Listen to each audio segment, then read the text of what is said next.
Olá, alegria. Aqui Paulo Henrique Pegas. Eu venho fazendo regularmente no último dia de cada mês, né? Não último dia útil, último dia de cada mês, esse encontro, né? Trazendo para vocês o que aconteceu no mês que termina e as perspectivas para o mês seguinte, principalmente na nossa área tributária, mas fazendo um pouco de um resumo de tudo o que aconteceu e integrando o que aconteceu com a nossa área tributária, né? Então, hoje eu queria conversar com vocês um pouquinho aí, né, sobre o que aconteceu em abril. Eu fiz uma cronologia aqui dos pontos que eu vi mais importantes, são 6 slides. Queria bater um papo aí para a gente refletir, né? Tá acabando agora, estou gravando isso aqui, estava acabando de assistir parte do leilão da SEDAI aqui, é um último ponto, eu vou... não terminei de ver, vi os três primeiros blocos, falta o último, mas queria colocar logo no ar, então eu vou até trazer aqui o resultado, que é o último bullet ali. Bom, o que aconteceu de relevante em abril? Os principais pontos aqui, né? Na leitura dos jornais, no acompanhamento de mídia, né? Primeiro, em 1º de abril, nós tivemos a informação de que a dívida pública foi a 90% do produto interno bruto pela primeira vez, né? Isso é uma coisa que preocupa, é um ponto que vai atrapalhar a reforma tributária, né? Porque o Brasil tem uma dívida pública elevada, 90% do PIB, nosso PIB é 7 trilhões e meio, quase isso, de reais, quer dizer, 90% disso eu tenho quase 7 tri e meio de reais de PIB, quase 7 trilhões, 6 trilhões e 700 de dívida pública. Isso é muito elevado, muito pesado, e certamente teremos que gerar superávit primário ao longo dos períodos aí seguintes, para ir reduzindo essa dívida. Claro que não vou reduzir nunca a dívida para zero, e o endividamento faz parte de qualquer país, né? Mas é uma dívida que realmente preocupa, e pela primeira vez ela chegou no patamar de 90%. Informação de hoje, né, do Banco Central, de que essa dívida que tinha subido para 90% já teve um retorno, uma queda para 89,1%. Por conta da boa arrecadação do mês passado, da boa arrecadação de março, né? Então, a relação dívida pública PIB, que estava em 90% no início do mês, voltou para um pouco menos que isso. Mas, gente, 89, 90, ela está alta do mesmo jeito e vai nos exigir um sacrifício grande, né, para recuperar isso. Talvez ela aumente aí em 2021 por conta das ações que o governo federal já anunciou e vem anunciando, de tentar minimizar aí a situação da pandemia da Covid-19. Tá? Bom, em 5 de abril nós tivemos um dado interessante que eu quis trazer para vocês aqui. Olha que coisa interessante.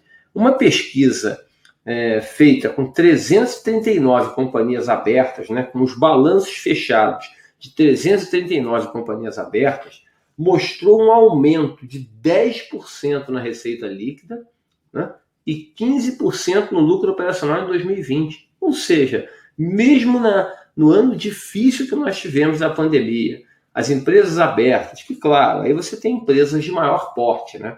As empresas de maior porte conseguiram, na sua essência, no seu todo, é claro que isso aí é uma média, então aí você deve ter gente que perdeu e gente que ganhou mais do que isso, mas no conjunto das 379 empresas você tem um aumento na receita líquida, um aumento até surpreendente para o que aconteceu, né, o que nós passamos do ano passado.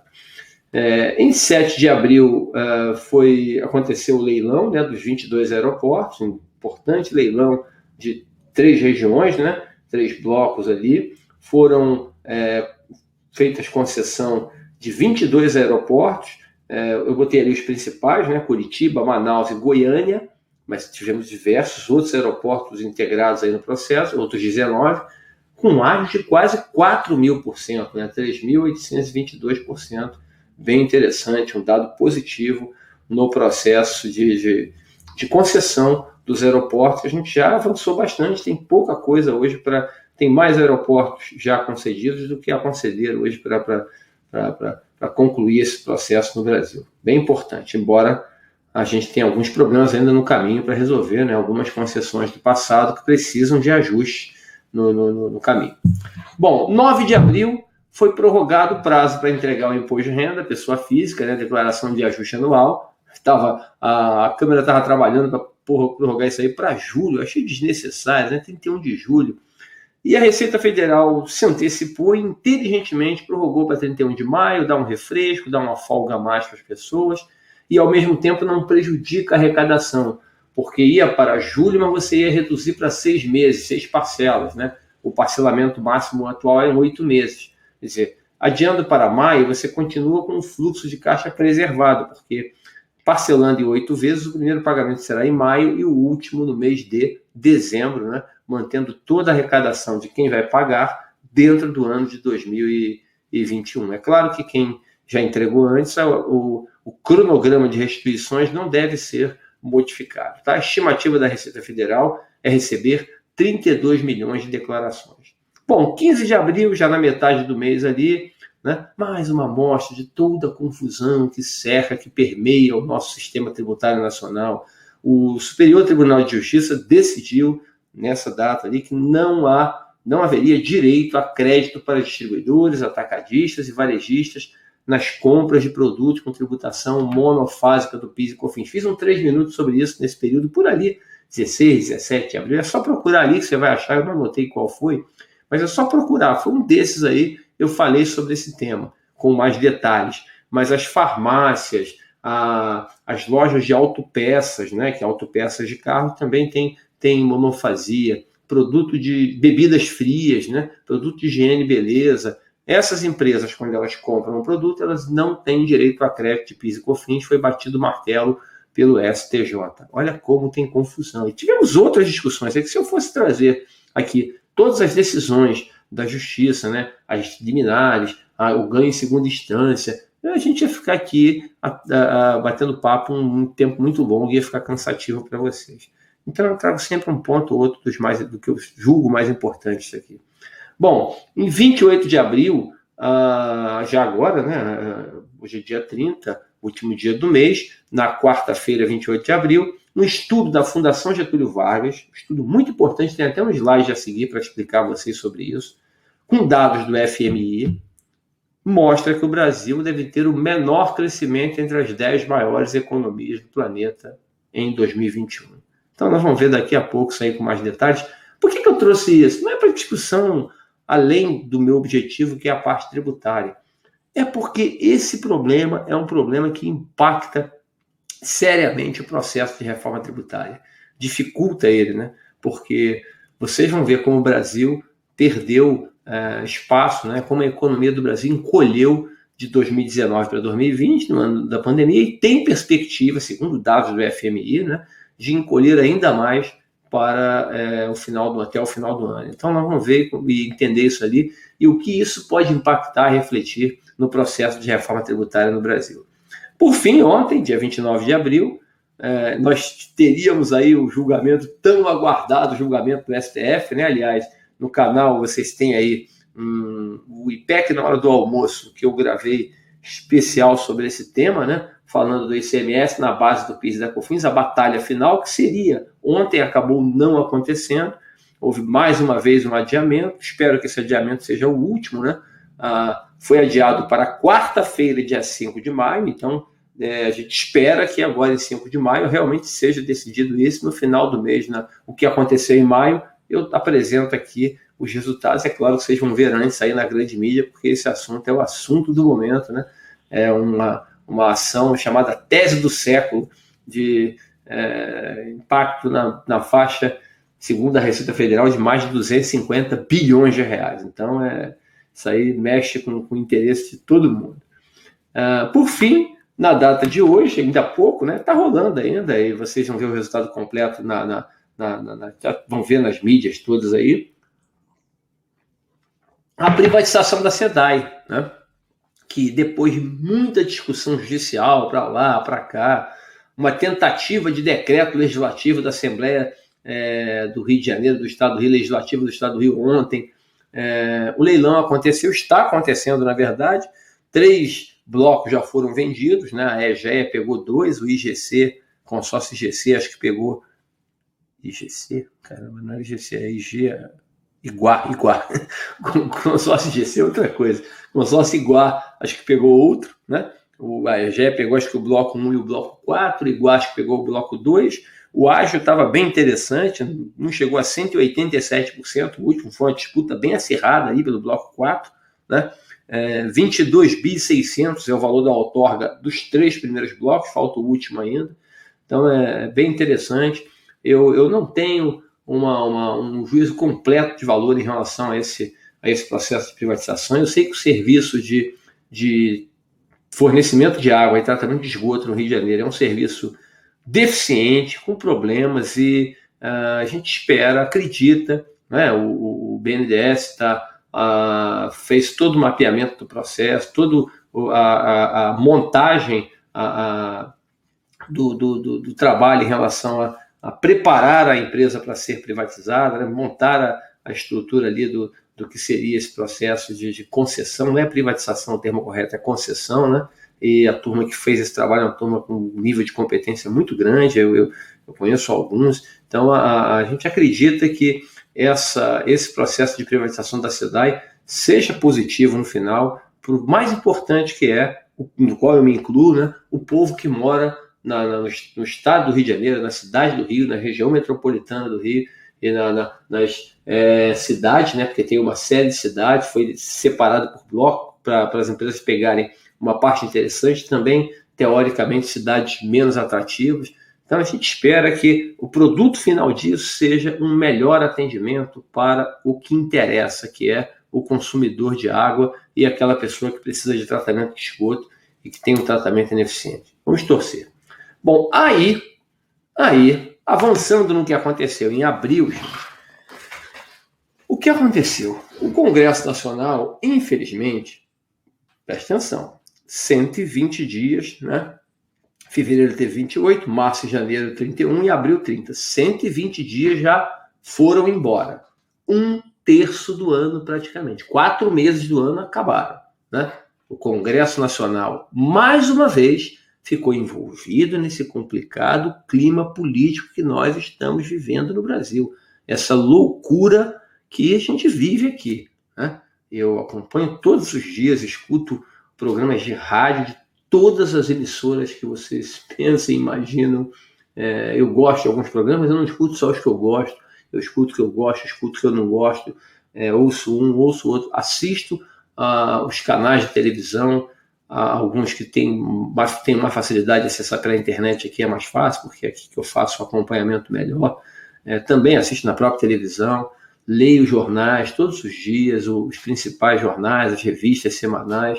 Está muito difícil esse modelo brasileiro, essa discussão, esse clima político brasileiro, muito, muito complicado. E eu vejo necessidade de a gente repensar isso tudo na sequência da vida brasileira, né? A gente vai ter que repensar o que a gente quer para o nosso futuro. Se é essa loucura o tempo todo, e eu não estou falando fazendo qualquer julgamento político, que não é o foco, o objetivo do nosso trabalho aqui. Mas o Congresso Nacional ficou envolvido nesse clima, né, agravado pelos danosos efeitos da segunda onda da Covid, que estraçalhou o Brasil, né, apertou o Brasil ainda mais. A gente com uma série de problemas que nós já tínhamos aqui. Não é verdade que o Brasil, quando entrou na pandemia de 2000 da Covid-19, né, em março de 2020, quando a OMS decretou a pandemia lá no dia 11 de março, depois no dia 13, sexta-feira, começou aquele clima pesado, e na outra semana começaram os fechamentos e todo mundo preocupado, desesperado. Não é verdade que o Brasil vinha numa crescente, estava tudo dando certo e a gente teve a pandemia derrubou. A gente vinha com alguns pontos avançando, evoluindo em alguns pontos, mas muito devagar, muito devagar. A gente não pode querer forçar uma situação, né? A palavra que eu tenho mais ouvido nesses programas todos que eu escuto é narrativa. Todo mundo quer uma narrativa para cá e para lá. Pegue uns indicadores todos, pegue uns jornais da época, pegue uns jornais. Se acha que esse jornal aqui é lixo, o outro é lixo, todos não são lixo. E outra coisa, a grande mídia não vai colocar coisas que a opinião cada um bota a sua, mas notícia é notícia. Né? Procurem ver, o Brasil não estava numa crescente, a pandemia derrubou, a gente já não vinha bem. Nossos problemas estavam ali já expostos, eles foram escancarados pela pandemia da Covid-19. Tá? Então, infelizmente, nós vamos terminar o mês com mais de 400 mil óbitos. Chegamos ontem, 29 de abril, a 401 mil e quebrados, lá em um número de pouco 300, 400 mil óbitos. Hoje deve chegar a 403, 404. E, infelizmente, por conta disso, nós não conseguimos avançar no debate das fundamentais reformas tributária e administrativa. Isso aqui importa para a gente. E, de novo, importa fazê-las com critério. Reforma administrativa tem que ser feita com muito critério. Eu vejo, de vez em quando, um ataque muito grande ao servidor público. E eu conheço algumas pessoas, né, alguns colegas, alguns amigos que são servidores públicos da União, alguns dos estados, outros dos municípios, pessoas muito sérias, dedicadas, que trabalham com empenho, com amor pelo que fazem. E eu vejo uma forma pejorativa de se referir a servidor público, né? É muito fácil. Aí, com um dinheirinho caindo na conta, quer dizer, parece que a pessoa está sem fazer nada, com na praia, com o pezinho esticado para o alto ali, tomando sol e o dinheiro caindo na conta. Não é verdade, gente. A maioria não está nessa situação. A maior parte do servidor público é responsável, trabalha, é dedicado. Agora, temos distorções? Temos. Precisamos combatê-las. Vamos fazer isso sem paixão. Paixão que eu falo política, né? Sem ódio, sem essas discussões ideológicas fajutas.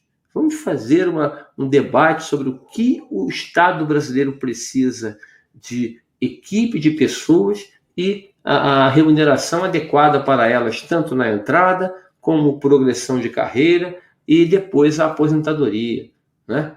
É importante tomar cuidado com algumas coisas, entender a lógica da garantia de emprego que você dá para o funcionário público, né? Não é que você dá estabilidade, chamada estabilidade, né, para o funcionário público. No mundo privado nós não temos isso. Trabalho em empresa privada, a empresa privada vai e pode me demitir. Eu sou professor do IBMEC, o IBMEC pode chegar amanhã e falar, não quero, mas você me manda embora. Mas se eu fosse professor da UFRJ, da UERJ, não poderiam me mandar embora, porque eu sou funcionário público. Agora, por que isso? Qual é a lógica do IBMEC, se eu sou professor do IBMEC, o IBMEC poder me demitir? Se eu fosse professor, que eu não sou, da UFRJ ou da UERJ, ela não poder me demitir. É para evitar arbitrariedades, né? No IBMEC é uma empresa privada. Se trocou o reitor, trocou o dono, trocou a coordenação, o seu trabalho não está... não sei, podem me demitir, é direito deles, faz parte. Você também pode sair, você pode sair no setor público. Agora, no setor público, qual é o problema? Você troca o reitor não vai com a cara da pessoa, demite. Ou o reitor é do partido A, descobre que os professores seguem a linha B, eles vão retirar aquele professor dali. Gente, isso não pode. Então, é preciso tomar muito cuidado e trabalhar com critério num processo de reforma administrativa. Tomar cuidado com ideologias vazias e fazer coisas com assodamento, tá? Bastante critério. E a própria reforma tributária também é outro ponto que a gente tem que ter muita serenidade para fazê-la. Mas vamos seguir. Então, gente, durante esse mês de abril, o que aconteceu? Não tocamos em nenhuma das duas reformas. Nenhuma das duas reformas andaram, tá? O debate não avançou. O que nós discutimos no noticiário? Você entrava aqui, você entrava no portal A, no portal B, no portal C, ouvia a rádio X, a TV Z, né, o portal da internet, as páginas da internet, né, os programas da internet de um lado e de outro, né, os blogs, né, e por aí vai, e via sempre os mesmos assuntos. Né? A pandemia da Covid-19, todo o seu problema. Abril foi o pior mês sob o ponto de vista de óbitos no país, um mês muito difícil. Depois até quero mostrar aquela posição do Brasil hoje no mundo em relação aos óbitos, infelizmente, até para deixar a informação qualificada para você, sem viés de um lado e de outro. Né? Então, nós discutimos a Covid-19 e os seus desdobramentos políticos, né, que culminaram com a instalação da CPI no Senado. A CPI no Senado Federal foi instalada essa semana agora. Na terça-feira, 27, tivemos a primeira sessão, né? Ontem, quinta-feira, 29, a segunda. Semana que vem já teremos aí depoimentos dos ex-ministros da Saúde, quarta, quinta. Então vai pegar fogo essa CPI, vai pegar fogo, uma pena. Porque não estou falando pena de se investigar, não. Mas a gente dedicar tanto tempo e espaço na mídia para essas coisas devem ser feitas lá. Mas fica lá e vamos cuidar. O Brasil tem muita coisa para a gente resolver, para a gente avançar na frente. Não entendam isso como uma posição para lá, para um lado, para o outro. É posição de quem vê a coisa pelo lado técnico. Eu fico triste de ver o espaço que essa discussão política tem na nossa mídia em geral, não só na mídia impressa, televisiva, mídia de rádio, mas internet, em tudo quanto é lugar, infelizmente. E não é só a mídia tradicional, não, a mídia tradicional, a mídia paralela, todo mundo fica discutindo esse negócio aqui, impressionante. Então, isso tomou conta do noticiário, né? Os ajustes no orçamento de 2021, que nós tivemos uma série de problemas, o orçamento foi muito mal feito, muito mal estruturado, e demonstra de forma nítida como o Brasil está desorganizado, fiscalmente falando, tributariamente falando, nas suas contas públicas, né? A forma como está se discutindo esse orçamento de 2021, já entrando no segundo terço do ano, foi algo deprimente, realmente lamentável, né? E aí vocês viram, devem ter acompanhado aí a discussão em relação aos cortes de verbas do IBGE, né? Que culminaram com a decisão da não realização do censo para 2021. Quer dizer, nós estamos atrasados e o país não pode ficar sem esses dados. Eu sei que a pandemia derrubou tudo, atrapalhou tudo, mas os próprios técnicos do IBGE já falaram, não tem como fazer o censo 2021 nem que tenha verba, porque não é fazer o censo, não é sair mandando as pessoas para a rua e pronto. Tem que ter todo um planejamento, tem que fazer um concurso. Eram 200 mil pessoas, não sei a quantidade, mas tem que contratar um volume grande de recenseadores para trabalho temporário, claro, mas treiná-los. Então, já era, 2021 já era, mas a gente tem que garantir a verba para que o censo seja preparado em 2021 e, se Deus quiser, a pandemia né, a pandemia ter sido reduzida no Brasil, a Covid-19 está atacando menos o povo brasileiro, a gente conseguir fazer esse censo em 2022, para nós não perdermos nossos números. Senão vai ficar tudo mais complicado, né? E ainda teve a cúpula do clima, que tomou espaço grande na mídia, né, semana passada. Então, tudo isso dominou o noticiário e nada de discussão de reforma tributária e reforma administrativa. O auxílio emergencial, importante auxílio emergencial, ainda que menor do que o ano passado, né? Ele foi aprovado no mês passado, em março, e começou a ser pago nesse mês, que ainda estamos em abril, né?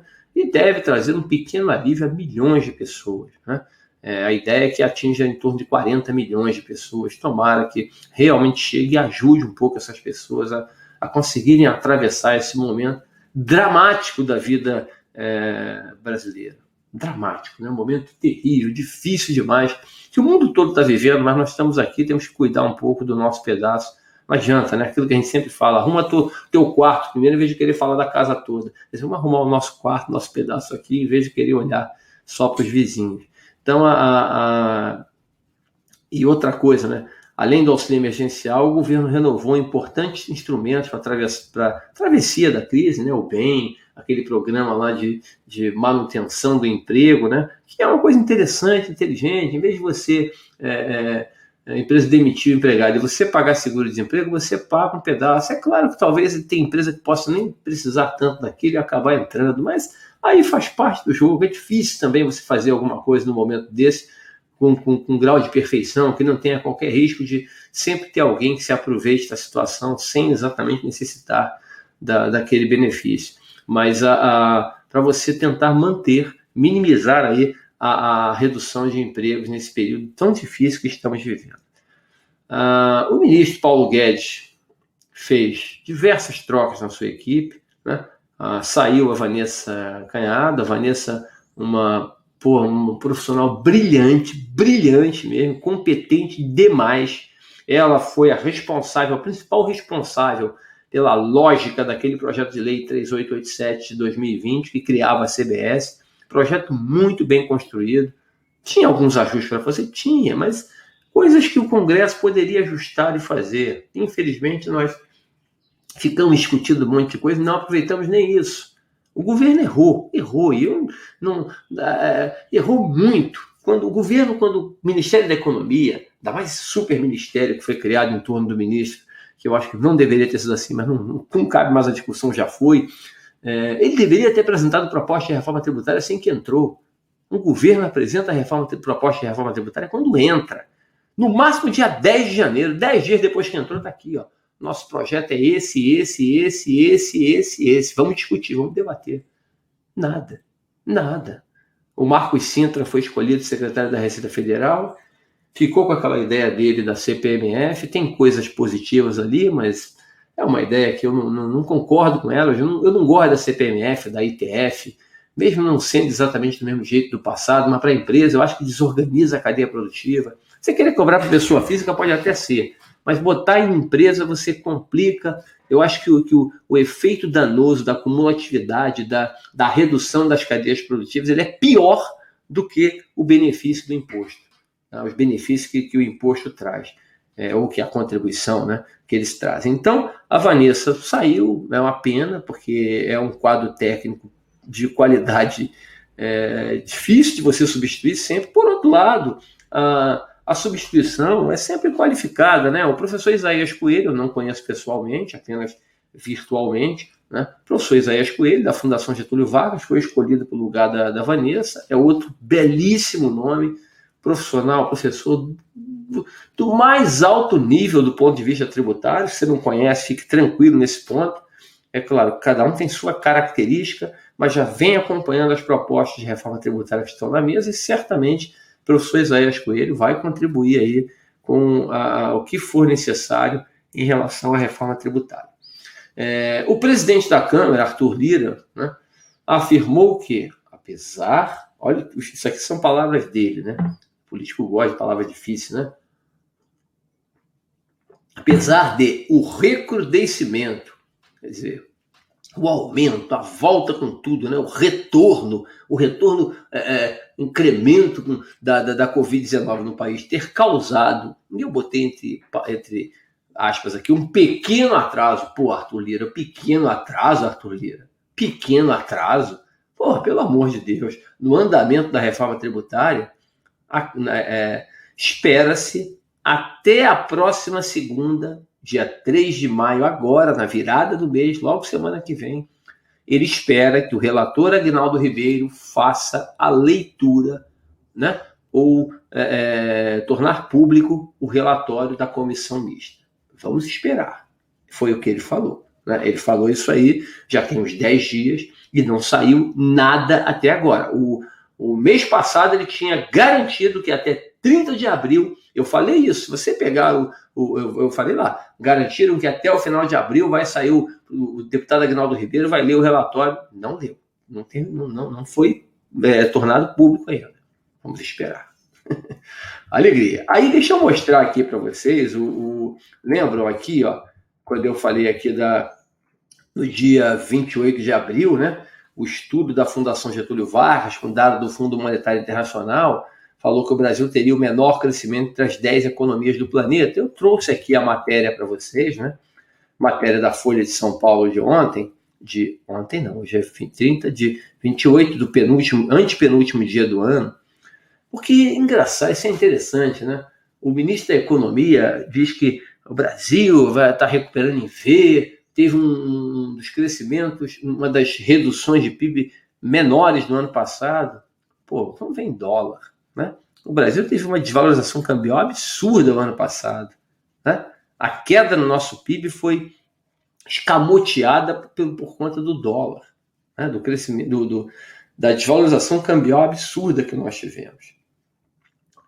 Esse quadrinho aqui é FMI, gente, não tem imprensa lixo. Foi a Folha que a Folha só publicou o estudo da Fundação Getúlio Vargas.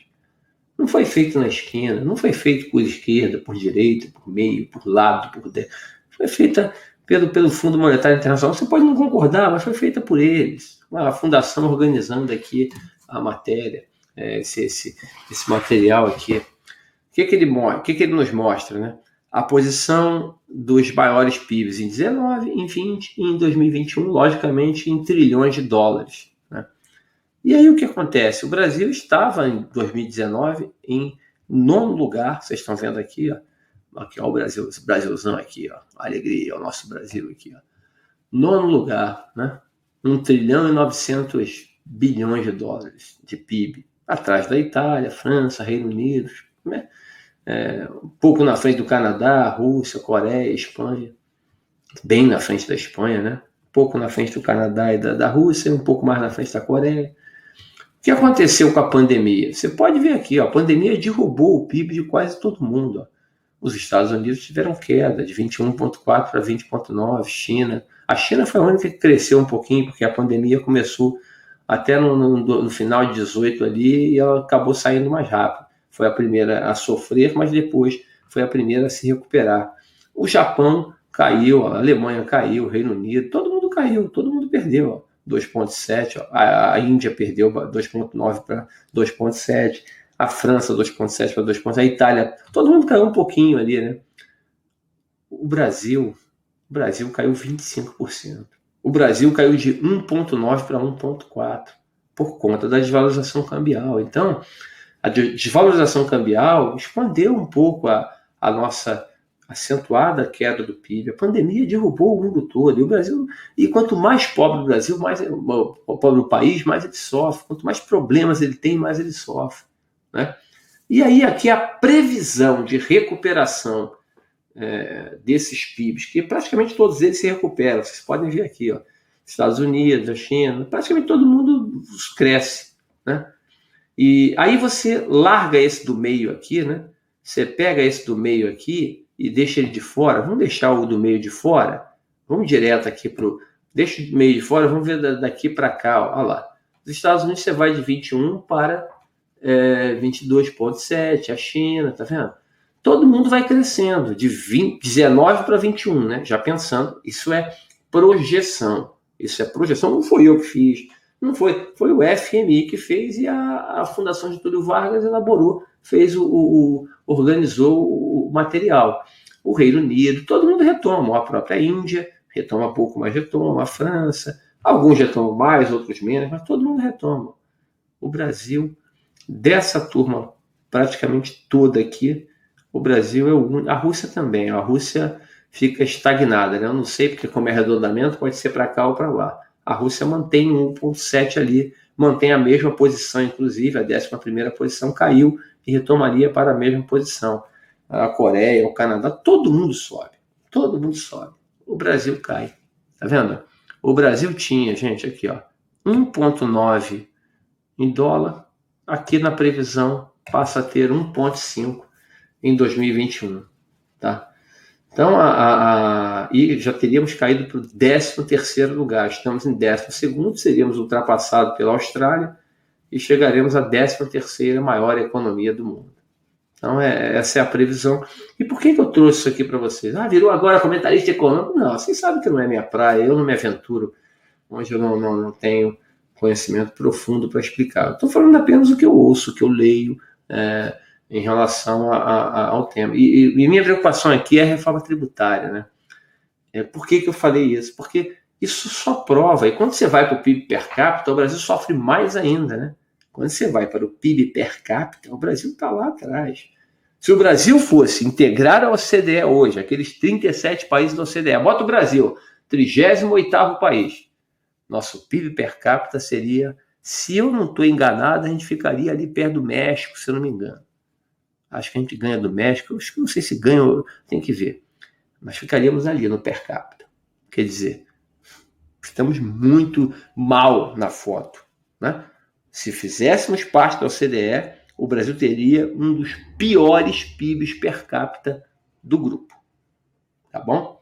Eu fiz alguns 3 minutos sobre isso também. É só procurar que você vai achar lá na lista. Aliás, assistam todos os 3 minutos, é legal. Assiste tudo, são 127, 28 que eu já fiz até agora. É 3 minutinhos só, vai assistindo um por dia. Como eu faço segunda, quarta e sexta, né?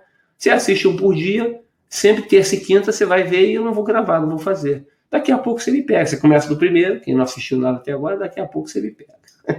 Alegria. Então, aí aqui, prosseguindo, né, essa discussão toda em relação aos temas, os assuntos, essa matéria também saiu no finalzinho do mês, né? No finalzinho do mês, não, perdão, no começo do mês, lá no dia 6 de abril, não botei no cronograma ali, porque eu quis trazer a parte aqui para vocês verem. O número de. O título de cima é que é interessante, né? A frase do professor William Eide Júnior, lá da Fundação Getúlio Vargas. Nas crises, o pobre fica mais pobre e o rico fica mais rico. Né? Parece aquela música lá, né? O rico o de cima sobe e o de baixo desce. É isso aí, né? Das meninas, né? Bom, chimbom, bom. É que o de cima sobe e o de baixo desce. É o que acontece. Nas crises, ainda mais nos países que sofrem mais, como o Brasil, né? Então, gente, essa matéria da revista Forbes, eu acho interessante você refletir sobre isso. Eu não estou querendo fazer julgamento. Eu deixo sempre para você refletir. O número de bilionários aqui no Brasil passou, né? Isso é um salto. Se eu tinha 45, passei para 65, eu ganhei mais 20. O seu Safra morreu, e aí como houve na transmissão dos herdeiros do Safra, parará, tudo bem. Mesmo assim, você saltou de 45 para 65 pessoas. Tá? Eram 45 ano passado, passou para 65 agora. 44% em número, em pessoas, tá? A mais. Na lista de bilionários aqui no Brasil. Não tenho nada contra, não quero... aí vem o pessoal... mas o pessoal de esquerda quer que o rico fique mais pobre e o pobre fique... Não, gente, não estou discutindo filosofias. Filosofias, fique com as suas. Não é isso que eu quero. Eu não quero mudar a sua filosofia, o seu racional, o seu pensamento, de maneira alguma. Tá? Eu não quero... tem um bilionário, eu não quero tirar dinheiro do bilionário. O bilionário tem direito. Ele trabalhou, ele herdou, ele tem o direito dele. Ele tem o direito dele. Tá? A maioria formou o seu patrimônio com muito trabalho, com muito suor. Então, o mérito dele não está em discussão isso. Não há qualquer ódio em relação às pessoas que têm dinheiro, de maneira alguma. Apenas, eu entendo que no Estado, os Estados têm que ser fortes, não estou falando grande, estou falando forte, diferente. Os Estados têm que ser fortes para usar o sistema tributário para promover justiça tributária. Quem tem mais tem que pagar mais. Quem tem menos tem que pagar menos. Isso é uma lógica progressiva racional. Não é punir quem tem muito dinheiro ou quem ganhou muito dinheiro, quem formou muito patrimônio. É fazer com que a pessoa que teve melhores condições e conseguiu desenvolver melhor a sua renda e o seu patrimônio devolva para a sociedade na proporção do que amealhou, do que conseguiu. É isso. Sem confisco. Ninguém está falando em cobrar 50% de tributo de ninguém, tomar renda de ninguém. Entender isso. Progressividade. Paga mais quem pode mais. Quem pode menos, paga menos. Né? E aí, se você pegar a matéria, né, você vai ver juntos desde 2020, né, durante a pandemia. Olha que interessante, durante a pandemia do novo coronavírus. Durante o pior momento da vida humana, desde que eu estou aqui, desde que vocês estão aqui, a gente não se lembra de ter um momento tão difícil como foi o ano de 2020, persegue agora para o início de 2021. Mesmo nesse pior momento da vida humana, as pessoas que têm uma renda muito elevada praticamente dobraram o montante acumulado que eles têm. Tá? E hoje atinge 1 trilhão e 200 bilhões de reais. É para reflexão, apenas para reflexão. Não estou de maneira alguma fazendo julgamentos, que não é minha preocupação aqui. Bom, aí você prossegue na matéria, em outras matérias integradas ali, né? Ao mesmo tempo, estudo desenvolvido pela Rede Pensan ali, né? Uma rede, mostra que caramba, agora que eu acabei errando aqui. Mas o erro aqui é pequeno. Mostra que 19 milhões de brasileiros estavam passando fome nesse mês de abril de 2021. Legal, aí a gente faz campanha de doação, acho bonito, eu adoro, faço isso. Todos vocês devem fazer e fazem. Acho legal, bonito, lindo a gente fazer isso. Você, às vezes, tem 1 quilo de feijão, você doa metade para o teu vizinho, para ele não ficar sem ter o que comer. Acho bonito isso. Mas não é só isso que temos que fazer. Temos que ter um Estado forte. De novo, forte não é grande, não é pesado, não é forte.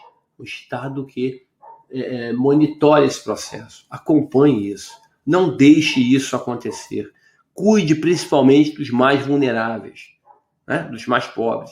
Então você tem 19 milhões de pessoas passando fome, ao mesmo tempo em que você consegue, em que você observa que mesmo no pior momento da vida humana, no momento que milhões de pessoas perderam tudo, perderam seu negócio, perderam o esforço de alguns anos, muitas vezes, para montar um negócio, porque paralisou tudo, ficou difícil, você não conseguiu segurar.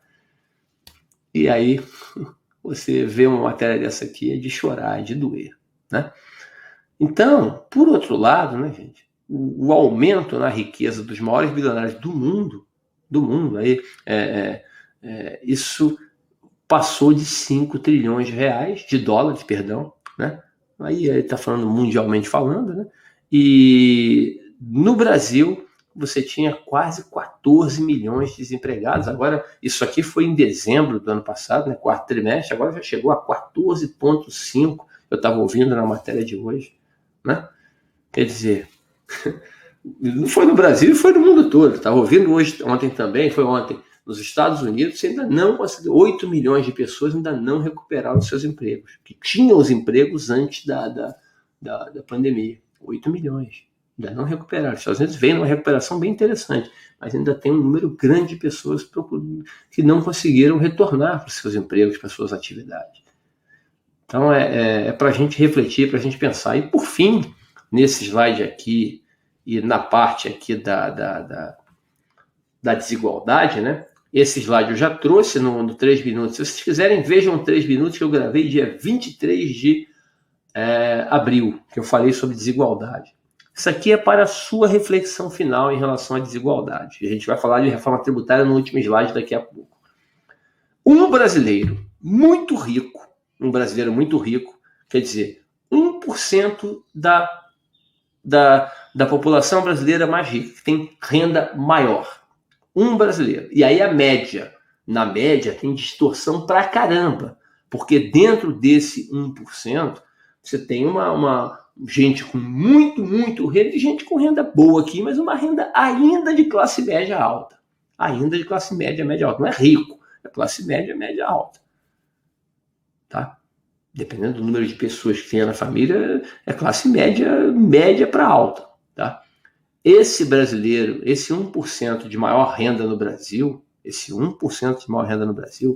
em 2015, presta atenção aqui, ó, em 2015, esses brasileiros ganhavam igual, a mesma coisa que 107 brasileiros pobres, né? Quer dizer, o 1% mais rico ganhava a mesma coisa que um brasileiro dessa faixa aqui ganhava igual a 107 pobres. Tá? Em 2019, 5 anos depois, um brasileiro de classe média alta ou rico, ganha igual a 155 pobres. Por isso essa quantidade enorme de gente aqui, para você entender. Aqui tem 107, em 2015, aqui em 2019 tem 155. A gente vai ter que fazer alguma coisa. A gente não pode, como nação, como país, olhar para esses números e achar que você aumentar essa desigualdade em 40% aqui é algo normal, toca a vida, toca o barco. Não dá para tocar o barco. Não dá. Vamos adiante. Aí deixa eu mostrar aqui os números da Covid. Até você falando... Não, a Covid é porque eu gosto de dados oficiais, vocês sabem, eu não trabalho com produto... Isso aqui alguém mandou uma mensagem de WhatsApp, você repassa. Eu não gosto de fazer essas coisas. Não faço com ninguém. Né? Tudo eu tenho que entender, tem que saber a fonte, qual é confiável, não é. Então aqui estão todas as fontes aqui embaixo, tá? Todas as fontes estão aqui. os sites oficiais que informam sobre a pandemia, tá bom? E a Fundação Getúlio Vargas fez o estudo. Por que eu faço questão de mostrar esse quadro? Primeiro que o Brasil já está em 10º lugar nos óbitos por habitante. Aí a conta é por milhão, mas por habitante, que dá no mesmo, né? O Brasil está aqui de amarelo, achureado, né? Tem 1.877 óbitos por cada milhão de pessoas. Tá? 213 milhões de habitantes, 401.400 pessoas aproximadamente faleceram de Covid, na histórica marca, né, que foi muito explorada pela imprensa desde ontem. Agora, chama atenção para esse ponto aqui, está aqui no final, mas chama atenção. Ó. Quando você pega o número de idosos, o percentual da população de pessoas que têm mais de 65 anos, o Brasil tem menos de 10%. Ainda somos uma população muito jovem. Na proporção aqui, você vai ver que o Peru tem 8,7%. É o único país que tem esse percentual menor do que nós. Né? E vocês sabem que a Covid-19, infelizmente, principalmente no seu início, né, ela atacou intensamente as pessoas de mais idade. Atacou as pessoas de mais idade. O que eu quero dizer com isso? Não estou falando que o Brasil está pior que o mundo todo, não. Mas o dado demográfico tem que ser considerado na avaliação. Né? Os países que estão na frente do Brasil, a Eslováquia tem 16,7%, a Bósnia 17,9%, os outros têm tudo na faixa de 20%. A média aqui deve dar 20%, porque a Itália aqui joga para cima. Né? A média deve dar 20%. Com a própria Itália, a Itália tem 23% de idosos acima de 65%. Tem mais? Sim, mas tem que ser 20%. Tem muito mais gente com idade. Então, o risco de óbito lá na Covid foi maior do que no Brasil, infelizmente. Tá? Não falo isso com alegria, não. Falo isso muito triste. Eu não estou culpando ninguém. A culpa é de muita gente. Você não vai encontrar uma pessoa só como culpado, não. Né? Essa conta aí, a gente vai ter que repensar, refletir o que a gente errou para não errar mais. Porque esse tipo de erro é um erro muito grande, muito grave. Né? E chama atenção para vocês o seguinte, passamos o Reino Unido, passamos ontem, se não me engano, o Reino Unido, estamos com 1.877, o Reino Unido 1.870, os Estados Unidos, que 1.771, né? Desde que começou o novo governo, aí já deu uma guinada, uma reduzida, foi quase que instantâneo. Tá com a vacinação lá em cima. Esperamos que o Brasil chegue a esse ponto também e seja ultrapassado por um monte de gente que ainda não conseguiu resolver. Não quer dizer, não queria que fosse ultrapassado, desculpa, falei besteira. Não quero que seja ultrapassado por mais ninguém, quero que não morra mais ninguém de Covid no mundo, em lugar nenhum do mundo. Desculpa, não quero que o Brasil seja ultrapassado, só quero que o Brasil pare, que estanque aqui, que não avance mais. Né? Que não avance, pelo amor de Deus. Pô, alegria, não pode. A gente não pode deixar chegar numa situação dessa. Tá? Então, eu fiz questão de mostrar aqui, e infelizmente a gente torce para não acontecer, mas a gente só tem hoje na frente da gente a Itália de peso, né, em relação à população. O Brasil é um país que não tem como ficar comparando, com todo respeito, não tem como ficar comparando o Brasil com a Hungria, com a República Tcheca, com a Bósnia, com a Bulgária. Se você fizer o somatório, do primeiro até o 8º lugar, você vai dar pouco mais de 50 milhões de habitantes. Pouco mais de 50 milhões de habitantes. Só o Brasil tem 213. Quer dizer, o Brasil tem mais de 4 vezes a população dos 9 primeiros colocados. Então, deixa eles para lá, não vou me comparar com eles. Vamos resolver nossos problemas aqui, tá? Alegria, vamos adiante. Entender agora maio. Eu falo alegria porque a gente espera recuperar em maio esses nossos problemas, muitos, tantos que a gente tem aqui. Vamos lá. Primeiro, a torcida nossa, né, de todos nós, para que a gente consiga ter um avanço nessa vacinação aí. Chegou aí 500 mil, já estão indo para os estados aí, para as capitais, né? 500 mil unidades da vacina da Pfizer, mais 500 mil para a segunda dose depois. A Fiocruz que vai estar liberando 19 milhões de doses. Meu Deus do céu, é isso aí que a gente precisa. É isso que a gente precisa. O Butantan liberar mais da Coronavac. Vambora, não quero saber se é da China, da AstraZeneca, da Pfizer, o órgão regulador, a Anvisa, falou que pode, vambora, é aqui. Então, a nossa torcida, a gente espera, antes de ficar pensando em tributo, em reforma tributária, a gente espera, torce, para que a vacinação avance e alcance, né, você, alcance todos nós, um número expressivo de brasileiros, para que a gente consiga, primeiro, reduzir o número de casos, principalmente aqueles mais graves, né? Se você continuar pegando, você pegar sem sequelas, sem deixar sequelas na tua vida, sem fazer você ser internado, correr riscos, né?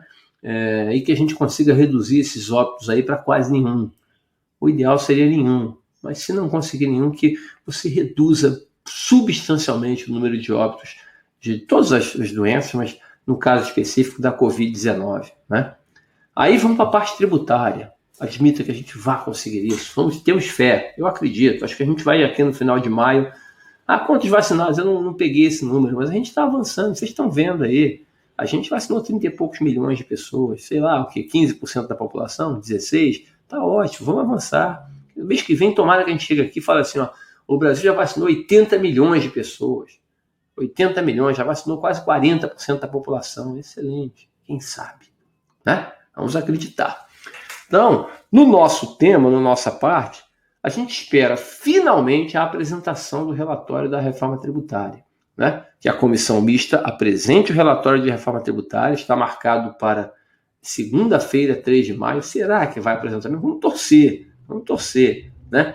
E esperamos também ver aí a decisão do Supremo Tribunal Federal acerca da tese do século, né? Vai ser na quarta, dia 5 de maio. Então, semana cheia na parte tributária, né? Segunda, o relatório da reforma tributária. Quarta, a decisão sobre o julgamento dos embargos de declaração impetrados pela Procuradoria-Geral da Fazenda Nacional, né, em relação à modulação, desde quando valeria a retirada do ICMS da base do PIS e da COFINS, e também qual ICMS vai retirar, se é aquele da nota fiscal de venda ou então se o ICMS é apurado no final do mês. E aí eu queria fazer alguns comentários com vocês aqui do quarto bullet em diante, do segundo bullet, são 6 bullets, do segundo até o sexto, tá? A partir daqui, a partir desse aqui, ó, desse pedacinho aqui, desse até o último aqui, presta atenção. Eu torço, mas acho que vai ser muito difícil construir uma reforma tributária que realmente transforme o nosso caótico modelo, né? Vocês sabem que no Brasil, eu já falei isso aqui, quem me acompanha, né?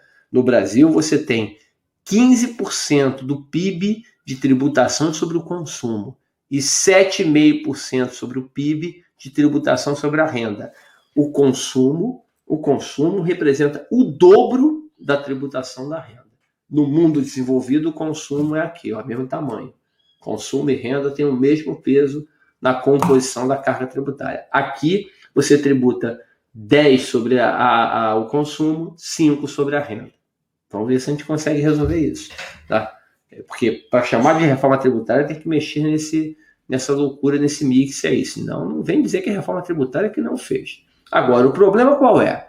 Tem grupos de interesses de todos os tipos. Tem a bancada daqui, a bancada dali, a bancada de lá, né? A bancada rural, a bancada evangélica, a bancada da bala. É muita gente.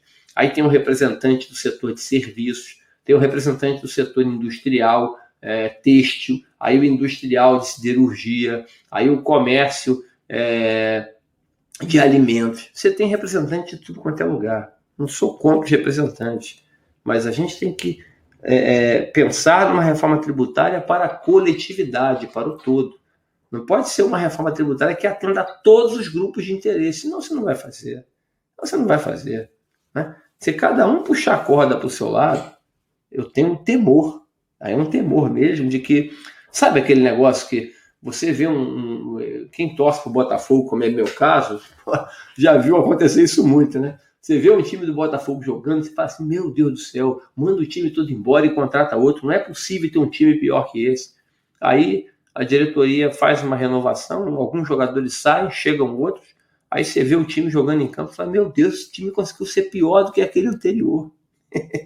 Ou então você tem um lateral direito jogando, você vai assim, não aguenta esse lateral, aí entra o reserva dele no jogo seguinte, porque ele toma um cartão, o terceiro cartão amarelo, aí entra o reserva pior do que... Não acredito que tem um lateral pior do que esse, sim. Então, eu tenho um temor. O sistema tributário está muito ruim. Mas, se você fizer uma reforma tributária meia boca, mal feita, eu tenho um temor de que você consiga piorar mais aquilo que já está ruim hoje. Está ruim, mas você ainda consegue piorar se você não tomar muito cuidado, tá? Eu repito, eu não acredito, embora torço, que a gente consiga fazer uma reforma tributária com o parlamento atual. O Congresso atual, ele tem até uma veia reformista, mas com a cabeça que o Congresso está hoje voltado para a situação da pandemia e essa discussão política terrível que a gente vive, eu não acredito que o Congresso Nacional tenha força e técnica, apesar de ter gente boa lá nas equipes, para aprovar o que a gente poderia chamar de reforma tributária, tá? Tem pressão da classe empresarial, a classe empresarial quer. A classe empresarial, eu fico prestando atenção, né, nos discursos, eu raramente vejo, presta atenção, um empresário, uma classe empresarial que fala nas mídias aí, quando ele fala de reforma tributária, eu raramente vejo eles citarem o problema do mix consumo e renda. Tem que tributar progressivamente a renda. Ninguém fala. Ele fala só em simplificar o ambiente, melhorar o ambiente de negócio. Aí o seu negócio fica cada vez melhor, a sua empresa vai dar cada vez mais lucro. Ótimo. E esse lucro? Eu vou distribuir. E essa distribuição? Eu não quero tributar. Eu quero continuar zero de imposto de renda sobre dividendos. O Brasil, juntamente com a Estônia, um país pequenininho da Europa, são os dois países que não tributam a distribuição de lucros. Não tributam. Tá bom. Quanto que nós pagamos esse século de dividendos, mais ou menos, distribuição de lucros, mais ou menos? Pagamos em torno de 5 trilhões de reais de 2001 a 2020. Nós, brasileiros, pagamos, as empresas brasileiras pagaram 5 trilhões de reais de dividendos.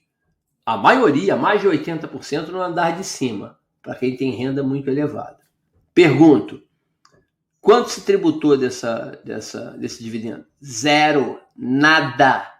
Não houve qualquer tributação desse dividendo. Eu não vejo um empresário falar assim, eu acho que deveria tributar, entendo que a reforma tem que simplificar e tem que tributar melhor as pessoas de maior renda para a gente ter melhor justiça fiscal no país. Não vejo, isso é só uma percepção de algo que eu fico um pouco incomodado, né? Eu acho que a pessoa deveria, esses empresários deveriam contribuir. Eu entendo que tem que tributar mais quem tem maior renda, sim, a gente tem que pagar mais na renda, no patrimônio, nas coisas que a gente tem condição de pagar, nós deveríamos pagar um pouco mais, mas tudo bem. Talvez eu seja muito, como dizer assim, outro dia alguém falou, né, você é muito inocente nesse sentido. Tá bom, talvez eu seja muito inocente, mas eu ainda acredito nisso, né?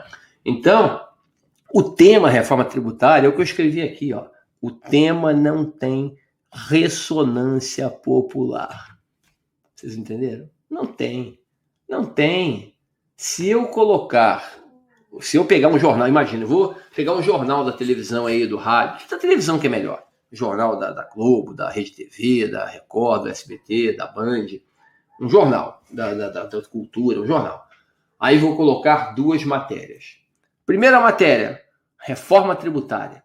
2 minutos sobre reforma tributária. Vamos falar dos tributos no Brasil, consumo, renda, 20 segundos para um especialista falar, 20 segundos para o outro, apresentar números, quadros, 2 minutos, 2 minutos e meio, 3 minutos a matéria na televisão. Tá? Em seguida vai entrar o quê, professor? Em seguida entra ali o ministro do Meio Ambiente, Ricardo Salles, antes da cúpula do clima, né? Foi criticado pela Anitta no Twitter. Aí respondeu a Anitta. Aí a Anitta respondeu. Ele respondeu a Anitta. Bota essas 2 matérias na televisão. Procure ver quem vai dar mais audiência e qual matéria vai ser mais comentada.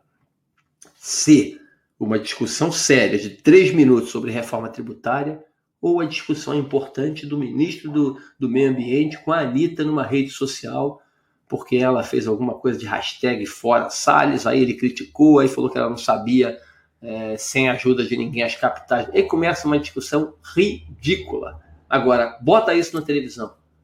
Isso dá audiência. Isso tem ressonância popular. Reforma tributária ninguém quer saber. Uma pena, porque todos nós deveríamos saber de todos os detalhes. O povo deveria saber, com detalhe, que tudo que ele compra, todos os bens e serviços que ele consome, ele paga impostos. Né? Ele deveria saber, deveria ver, entender isso, porque isso afeta o dia a dia dele. Mas fazer o quê?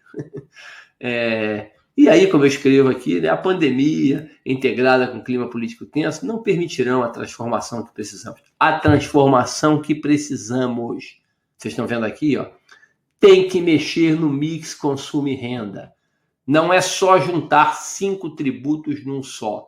Não é só juntar IPI, PIS, COFINS, ICMS e ISS no IBS. Não é só fazer isso. É necessário coragem para mexer no mix consumo e renda. Tá?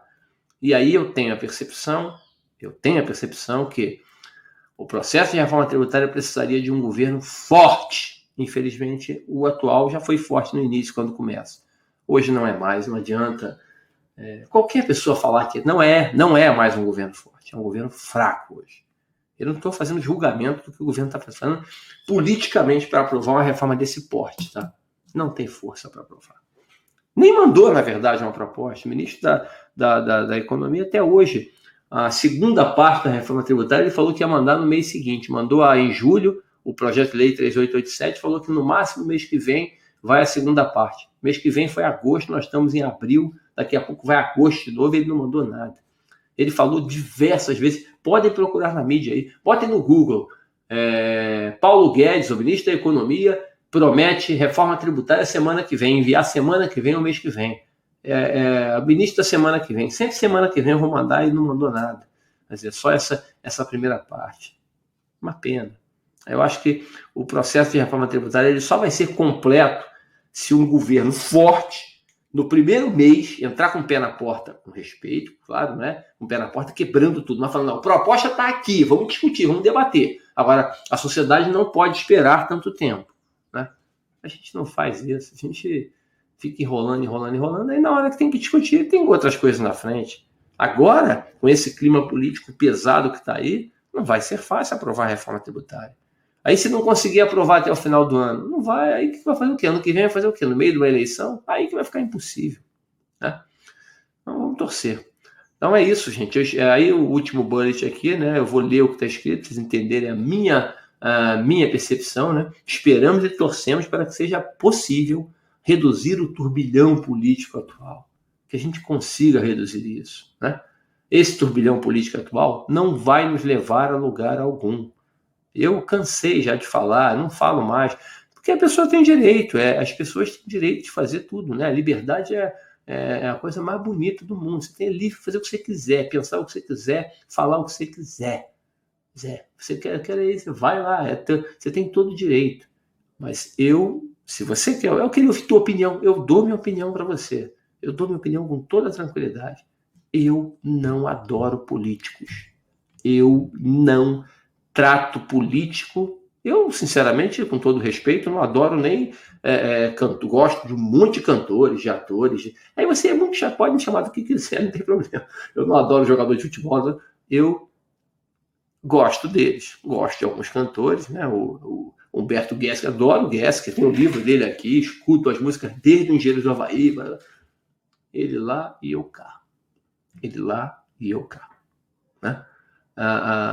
Os atores, os jogadores de futebol, eles lá e eu cá. Política, então, ele lá e eu cá. Eu escolho os meus, os que eu acredito nas eleições.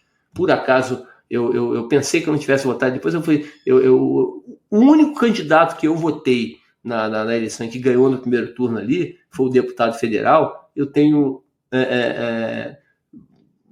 alegria do meu voto, porque eu acompanho na rede social, né? Tenho um grupo de WhatsApp lá que ele manda tudo que ele faz. E, olha que interessante, é um dos que mais trabalha em Brasília o tempo todo e participa de todas as votações, leva um monte de projeto, tem uma atuação intensa. eu concordo com tudo que ele vota? Não, e também eu não escolho político para concordar com tudo que eu quero. O político não vai me representar para fazer tudo que eu quero, que eu acho.